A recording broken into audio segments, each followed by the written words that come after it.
All right, guys.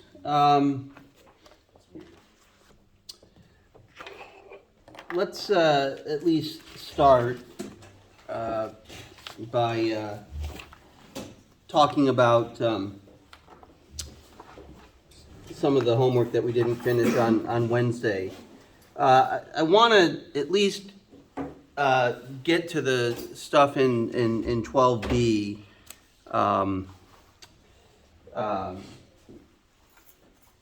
Numbers 5 and 6, which piggyback off of 11B, 5 and 6. So the stuff in 12A, that's not unimportant, but we'll do some of the same stuff in looking at 12B. So I don't think we did 5 and 6 in 11B, did we? We didn't go over those, I don't think. So let's do those first, and then we will look at the 2 and 12B, okay? Because again, they just piggyback off of 11B. So, hold on, sorry.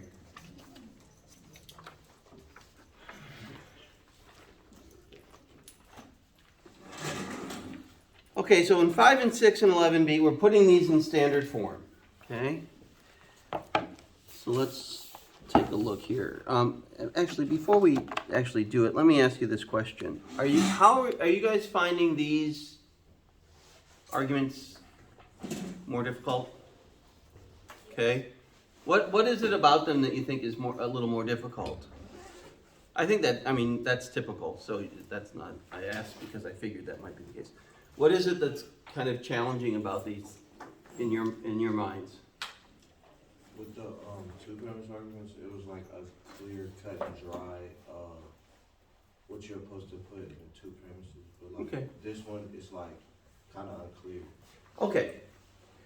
So I think this, for these, some of the confusion is probably caused by the fact that essentially you have two sub-arguments. So you have an argument as a whole, but then within that argument you have two other arguments, okay? One thing to keep in mind is that the principal application sub-argument, so the second of the two sub-arguments, is going to look just like a principal argument from principle that we've looked at previously, okay?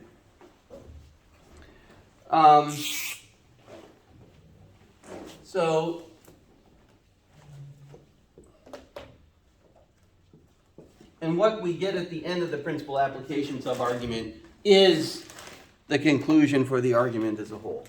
So this part of this sub-argument, this part of an IBE, is a kind of argument that we've looked at before. Okay? What's really new is what's in the principal justification sub-argument. Okay? So here's how. Let me kind of draw an analogy here. I don't know how good of an analogy this is, but let me try to draw an analogy to help explain the logic of this. Okay. BuzzFeed is still around, right? Not as popular as it once was, but you know what BuzzFeed is, right? The website. Okay. 5 or 6 years ago, maybe longer, I don't know, time seems to go more quickly the older you get. I took a BuzzFeed quiz. I like taking these because I just thought they're kind of stupid, but I thought they were kind of fun, right? Can you really guess where I live based upon these 10 questions? So this quiz was a quiz that was aimed at guessing your age based upon your food preferences. So they gave you questions and you had choices, this food or that food, this food or that food. Okay, or you had to choose, I don't remember exactly how it was set up. Maybe it was all, one question would be they gave you 4 cheeses and you had to eliminate the ones that you wouldn't eat or something of that nature. Okay. One of the questions in any case had to do with cheese. And I really, really like blue cheese. Okay. It's the only salad dressing that I'll eat if I have a choice between that and others. I love blue cheese crumbles on a bunch of different things. Blue cheese is the best. Anybody else like blue cheese dressing? Okay, you have taste. Okay. But apart from blue cheese, that's my grown-up thing that I like. Right? But apart from blue cheese, I eat like a 5-year-old. Okay. So what do you have quinoa chips there? Something that? Banana chips. Yeah, that's something I'd expect somebody from Washington to eat. Yep. Yep. Do you have any like kale chips at home or anything? I hate ketchup. Okay, so that's good to know. So I took this quiz and it skewed, the results skewed a little on the high end for me. It guessed that I was between 11 and 14 years old. So, but that's sort of the taste that I have when I go into a restaurant, right? So let's say I go into a Chinese restaurant and I'm bound and determined to order something that I've never had before.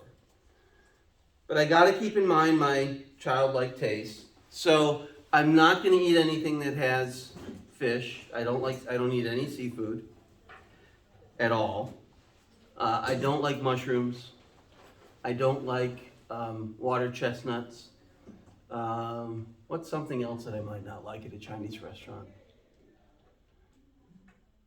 I don't like brown gravies in Chinese food. So I use that information, right?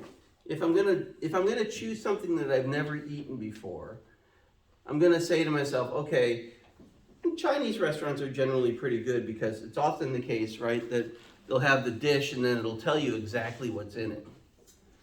So I'll read the ingredients. And I'll eliminate from consideration anything that has water chestnuts, mushrooms, or fish, any kind of seafood, okay? Because I know based on other experiences that these are things that I don't like. So that's sort of my guiding principle. That's sort of what's happening. I don't know if this is a good analogy, but that's sort of what's happening in this part of the IBE, right? You're looking at cases about which you have clear judgments or about which most people would have clear judgments. Okay. And then you are deriving a principle, if you're making the argument, right?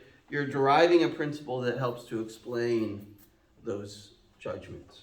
Or if you're reading it, right, you're looking for the judgments that are being made and the principle that's derived from those judgments. Okay. And then once you have the principle, in the application part, again, it's just like a standard argument from principle. Okay, so let's look at number 5. This is on page 190 in 11b. Okay, people sometimes disagree about what counts as the wrongful sexual use of another person. Like that news story about Mr. Big Shot, the CEO of his own... Like that story about Mr. Big Shot, the CEO of his own private movie company who offered an actress a role in a movie in exchange for sexual favors. Some people seem to think this was no big deal, while others are out for his blood. But this disagreement is hard to square when we reflect on other cases.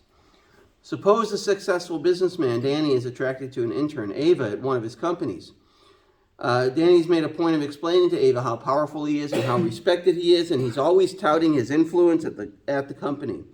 Knowing she'll be hesitant to resist, Danny gropes Ava in the copy room one day, even though she clearly looks uncomfortable when he comes close. Feeling scared about the interaction but hesitant to resist for fear of reprisal, Ava lets the groping happen but leaves at the first opportunity. Danny, I think we can all agree, has wrongfully used Ava. What makes Danny's conduct wrongful use of another is that he uses his position of power to get what he wants from someone with less power.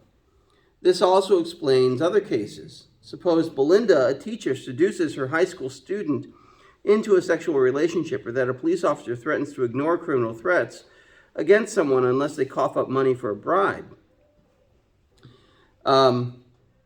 As in Danny's case, Belinda and the officer are wrongfully using others because they're using their power over others for their own benefit.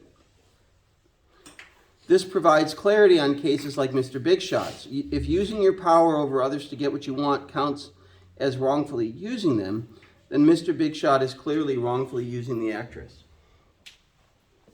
Okay, so what is the question here? What's the what's the issue that this argument is meant to help us to, that this argument is about? Is the movie the producer wrongfully using? Okay, right.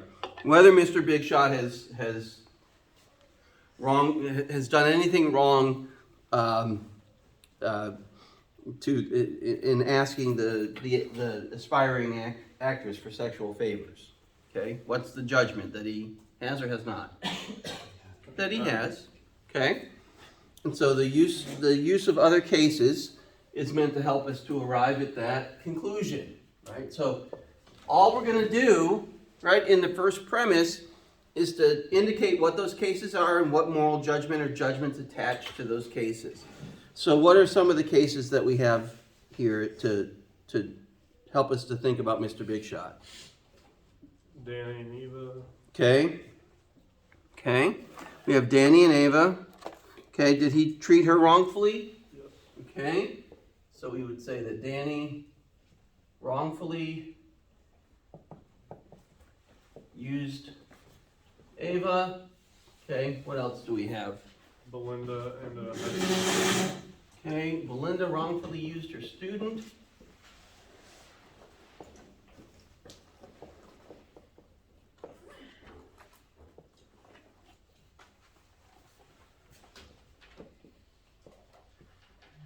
Okay, so just again, right, these are not things that are being argued for.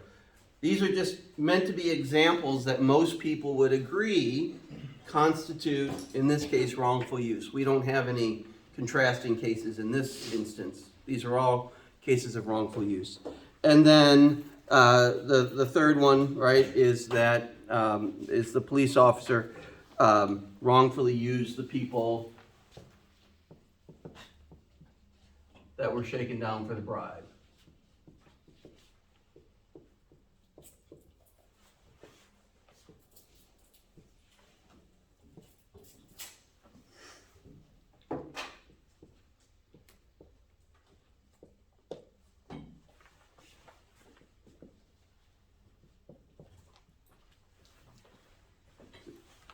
With a bribe? Yeah, with a, yeah, well, I guess it's for a bribe. Okay. So what is suggested, what is the best explanation, at least in this argument, or in this articulation of the argument, what is offered as the best explanation of what makes these uses of other people wrong? So how is Danny wrong? You know, what is it about Danny's wrongful use of Ava that makes it wrong? What is it about what Belinda does that makes it wrong, and a police officer that makes it wrong? They use their position of power to get what they want. Okay, from someone with less power, right? So the best explanation is that it's morally wrong to use a position of power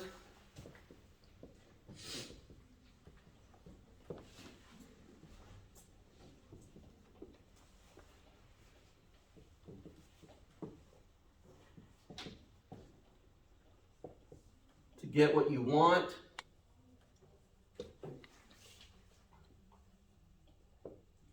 from someone with less power.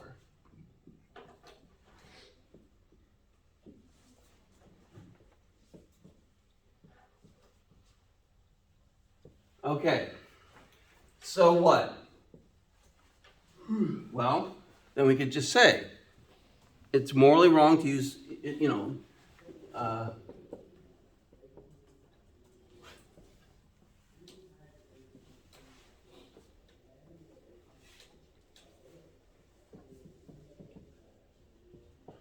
use a position of power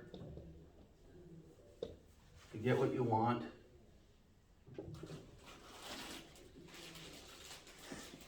from someone with less power. Okay, so in the principal application sub-argument, what's the first premise going to be?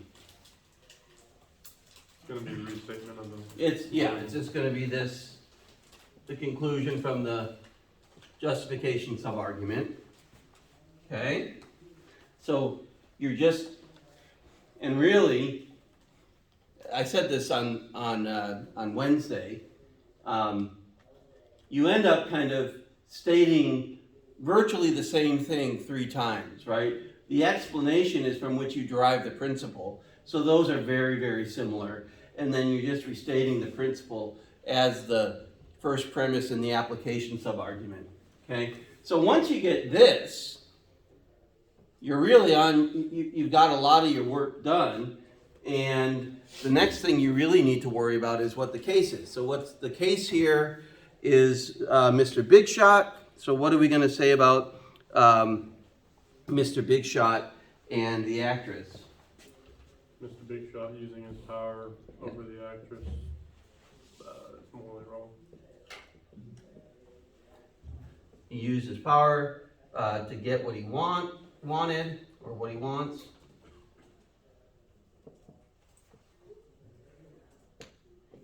From the actress. Okay, so then our conclusion is simply going to be Mr. Big Shot wrongfully used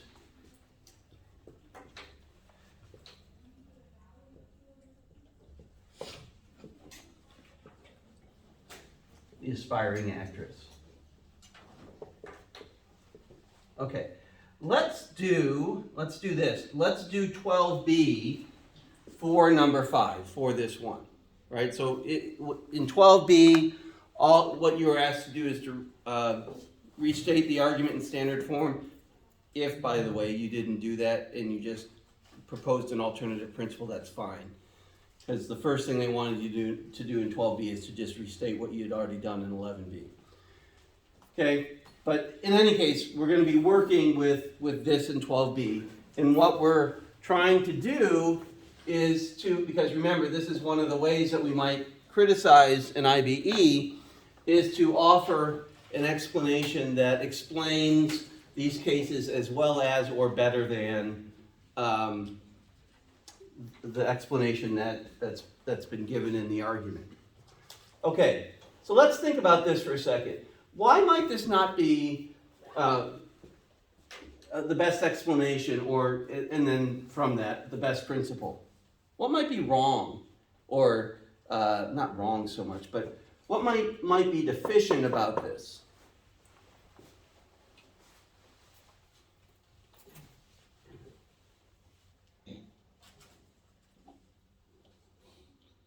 You could still get sexually harassed even if you were like lower on the totem pole than somebody else. You could still sexually harass somebody else, higher up, I guess. So somebody who is has a position of less power could sexually harass somebody with greater power? Yeah, Okay. there might be repercussions. But Okay. it still happen. Well, okay, that may be true, right? But does the explanation, do all these cases have to do with sexual harassment? No. No. And so our explanation doesn't have to do with sexual harassment, right? So while that may or may not be true, I think it's probably true, although you probably end up getting fired. Yeah. We want to focus on what the principle says and why this articulation of the principle and the explanation that leads to that principle is somehow deficient or less than satisfactory. Okay, let me ask you this question.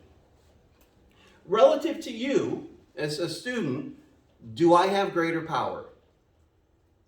Okay? Do I ever use my power to get what I want from you? Have I used my power in the context of this class to get from you something that I want? How? Yeah, I have. Huh? Grades. Grades, right? So what's one thing that I want you to do on every Wednesday? Turn in the homework, right? And what's something that I want you to do on every Friday? Turn in the reflection question, okay? And if you don't turn in the homework or don't turn in a complete, you don't complete the homework or you don't turn in the reflection question, what happens?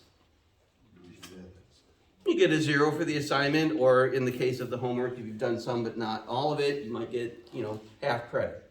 Okay?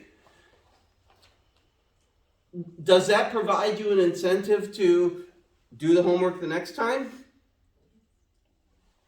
It's meant to, right? So I use my relatively greater power, okay, to get from you things that I want, okay? Is there anything, and all your other professors do the same sort of thing in different ways. At least I'm assuming they do, right? I'm assuming that, that there's no class for which there's no consequences for not doing what you're supposed to do. Or that in any class in which you don't do certain things, you might get penalized, right? Those are all ways in which your professors might exert power over you. Is there anything wrong with that? Am I behaving immorally towards you? Right? No. So, but this might suggest that I am. Does that make sense?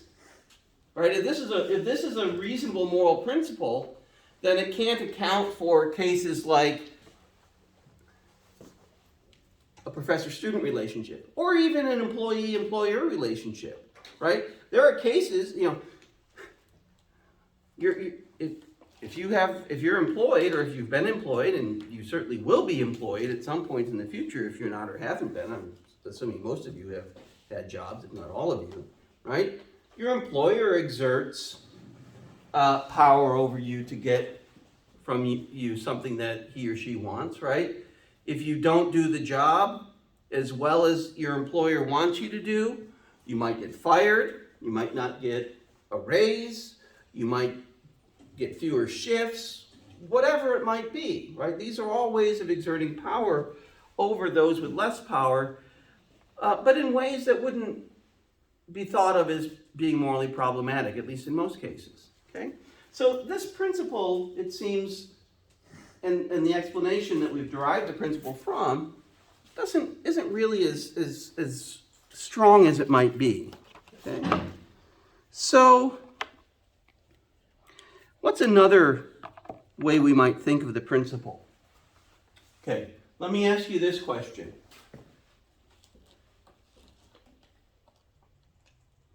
I'm trying to think of how to ask it in a clear way. The way that this principle is articulated, who is the primary, who is this principle primarily concerned with? With the actions of who? Whom? People who abuse it. The people who abuse power. So the focus of the principle is on somebody who's doing something with power. Okay? But it's not just using a position it's not just the use of that power that's problematic. What is it that makes Danny's, so Ava's the intern, right? Is that right? Yeah. Okay. So from Ava's perspective, what is she concerned about if she says no to Danny's advances? Getting fired. Getting fired. Or maybe not getting as many opportunities as other interns. Or maybe getting a less than glowing review or something like that. Right? So if Ava turns down Danny's advances, does she have something to lose? Yeah. Okay. Belinda seducing her student. If the student rejects Belinda's advances, does the student have something to lose? Possibly. Or if you were that student, would you be worried about possibly losing something? Well, what would you have to lose? Could affect your grades. Yeah, right?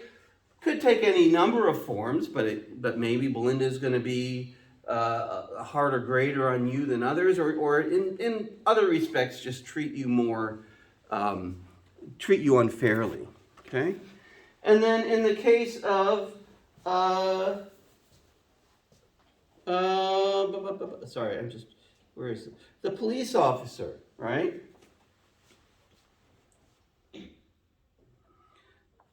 Okay, they want somebody to cough up money for a bribe, and if they don't, they're going to ignore criminal threats against someone. So if your life has been threatened by someone else, and the police officer says to you, "You really want me to see to this? It's going to cost you something," and you say, "No, I don't have any money to give you," what are you going to be concerned about? Your safety. Your safety, right? That the person who's made threats against you, that nothing's going to be done about it. Okay? So one thing we might focus on in these cases, okay, is what the person who's the recipient of the person with the greater power, with that person's use of power, what they have to lose.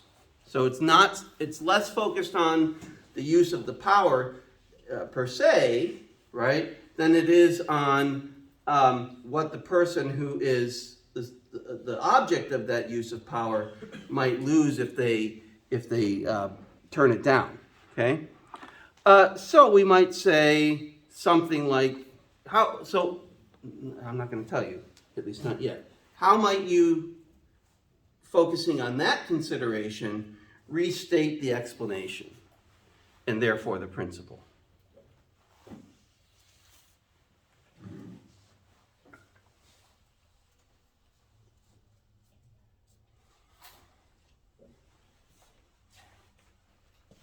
Would you add on, like, if there's a fear of retribution? Okay. What does the retribution? The retribution takes the form of some sort of what? Some sort of loss. Yeah, loss. Right? Some sort of, you have something, and if you say no, you might lose that thing. Right? You might lose the opportunity to be treated fairly, or to be continue to have your internship, or you might lose your safety. Okay? So we might say something like that focuses on that, right? It's morally wrong to make requests of someone when they have good reason to believe that in refusing those requests, they're going to lose something of importance to them, or something that they already have. Okay? So here the focus is not on, right, using a position of power relative to somebody with less power, because we do that all the time, and we can do that in ways that are not morally problematic. It has to do with, what's wrong in these cases has to do with the loss that the person who might reject the use of power could suffer. Okay? Does that help to explain Mr. B's wrongful use of the actress? Does she have something to lose if she says no? Yeah. Okay. So that might be a better alternative than the proposed principle. Okay. Is this helping? Does this help you to? Is this helping with at least putting it in standard form? The proposing alternative principle stuff that's challenging. It's always more challenging, I think, to come up with counter arguments and counter principles and disanalogies, right, than it is to put the arguments in standard form, which itself can be a challenge, right? And I'll be honest with you, right? Do I want you to understand counter arguments and, disanalogies and counter principles and stuff of that nature? Yeah. Okay. But that's something that comes with more practice. Being able to put the arguments in standard form, and that requires more kind of imagination, right? And in some ways it's difficult because you're dealing with arguments that themselves should have some, if they're halfway decent arguments, should be somewhat persuasive, right? So you're dealing with, if you're trying to find, to articulate criticisms to what are relatively decent arguments, the fact that they're relatively decent is itself a kind of impediment to those counter arguments, because you're trying to find something wrong with something that already seems like that's a pretty good argument, right?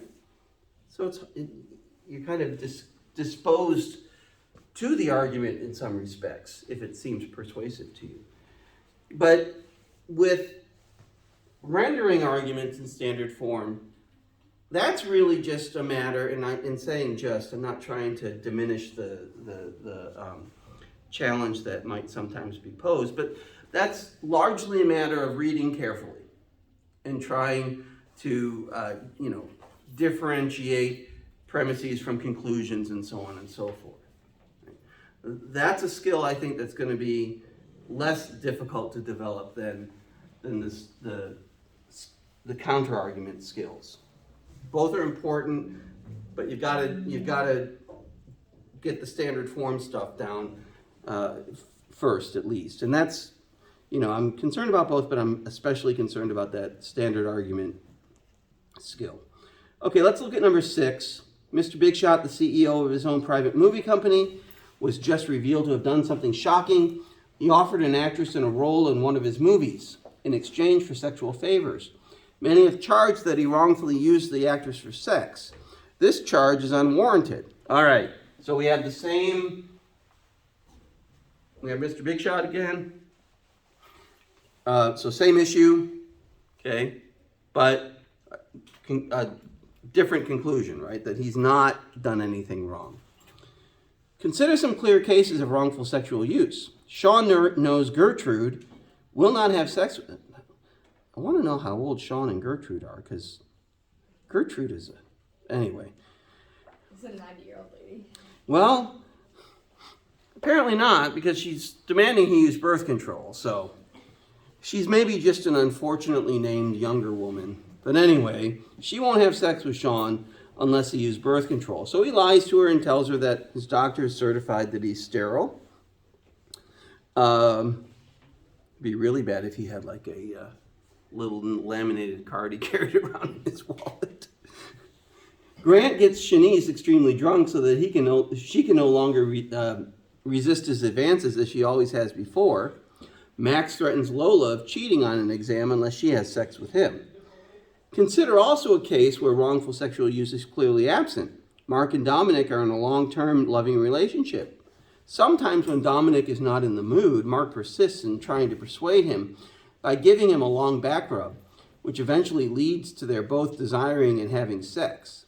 These cases show that threats, force, or deception are necessary conditions of wrongful use.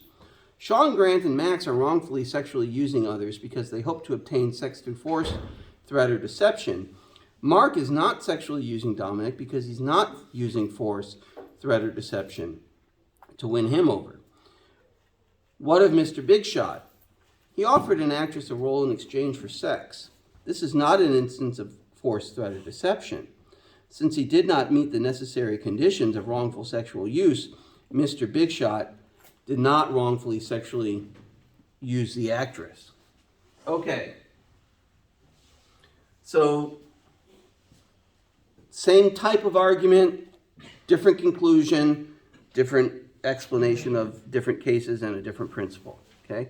But what are the judgments here? In this one, it's a little different than the previous one, right? Because we have 3 cases in which we have morally wrongful actions, but a 4th case that is not a wrongful use. Okay, so Sean wrongfully uses Gertrude, Grant wrongfully uses Shanice, Max wrongfully uses Lola, but Mark does not wrongfully use Dominic. Okay? What's the best explanation, at least according to this argument, of the wrongful uses in those cases, where the first 3 are wrongful uses, but the 4th one is not? What do the first 3 have that the 4th one does not have? Threats, force, or deception. Yeah, okay? So the best explanation of the cases in premise 1 is that sexual contact is wrongful use only if it's obtained through threats, force, or deception. Okay? So sexual contact constitutes wrongful use only if it's obtained through threats, force, and deception, or deception. Okay? Application part, you're going to restate that. Second premise, Did Mr. Big Shot threaten, force, or deceive the actress? No, not at least not overtly, right? And so the argument here is that he didn't wrongfully use her. Are we comfortable with this conclusion? That he didn't wrongfully use her? Or does it seem like Mr. Big Shot has acted in a way towards the actress? Maybe we're not sure exactly how, but that is wrongful. Do they both consent? Okay? Let's say she did, I'm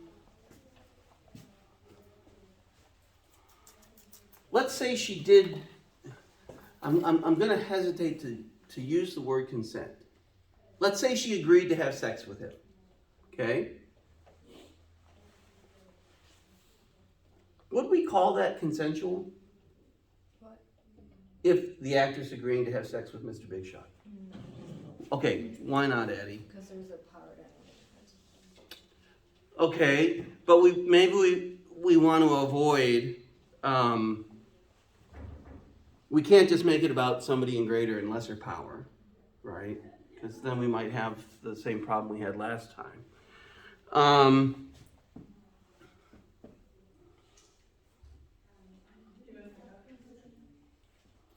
Sean and Gertrude, Grant and Shanice, Max and Lola, right? They were deceived. Did their deception undermine their ability to give consent? Does deception undermine a person's ability to freely consent to something? Yep. Sure, right? Consent implies that you understand what's going on and you say yes or no or whatever it might be in response to a question or a proposition or whatever, in light of that knowledge and in light of the prospects that you have and that you want.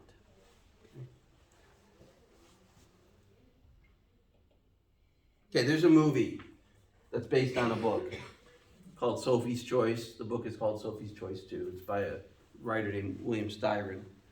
And in the book and in the movie, right, it's centered around this incident in Sophie's past where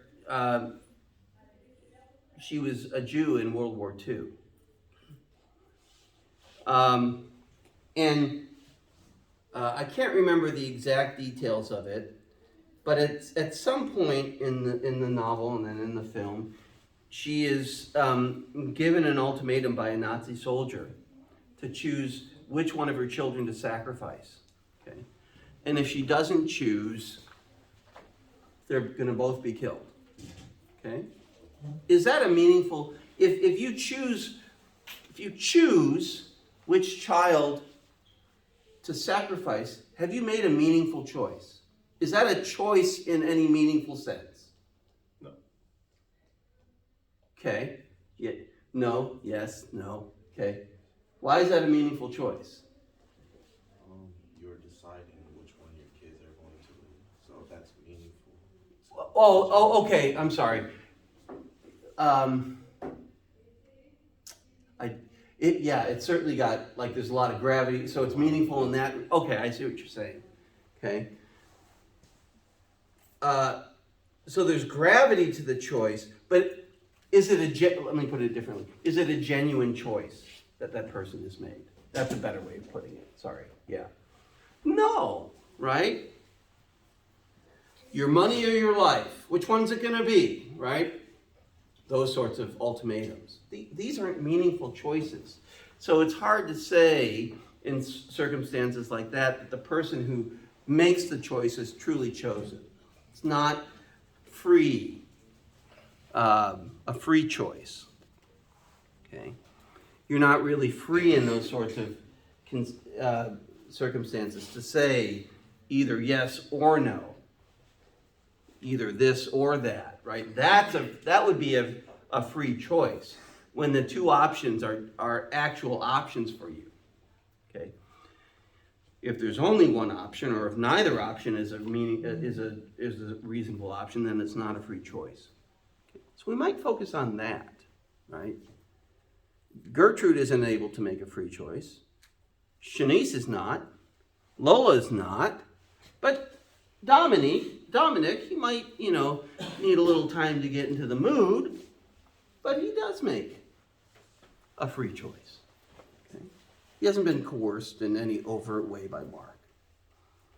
Okay, so we might want to focus on that asking for sex is morally permissible only in cases where all of the parties are able to give or withhold their consent.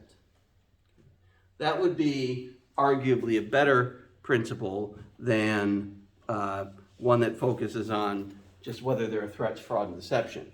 Because there might be cases where threats, fraud, and deception are absent, right? But the choice is not one that is one where one of the parties is equally free to give or withhold their consent.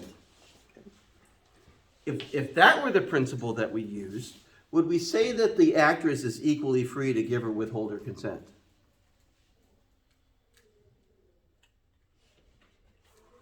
No. Here the nature of the power dynamic and what she wants and what she might lose come into play, right? So she's being given a choice of, you have sex with me or I'm going to undermine your career. Well, that's not, if this is a career she's prepared for and set her heart on and it's her life's work, so to speak, so far. The idea of you either give up that or, you have sex with me. You give up that if you don't have sex with me, or you keep that and you have sex with me, which you don't want to do. That's not a meaningful choice. Okay? That's not one where she is free to give, truly free to give or withhold consent. All right. I'm going to propose we do what we did last hour and just end with that. I'll be interested to look at your responses, but we don't have to talk about them, unless you really want to for 8 minutes. Anybody have a burning desire to talk about their reflection response? All right. For Monday, the reading is on Brightspace. It's not in either of the books. It's on Brightspace. It's at the top of the page, of the module page. So there are 2 readings. They're both right at the top of the page. Okay? All right, guys. Have a good weekend. I'll see you Monday.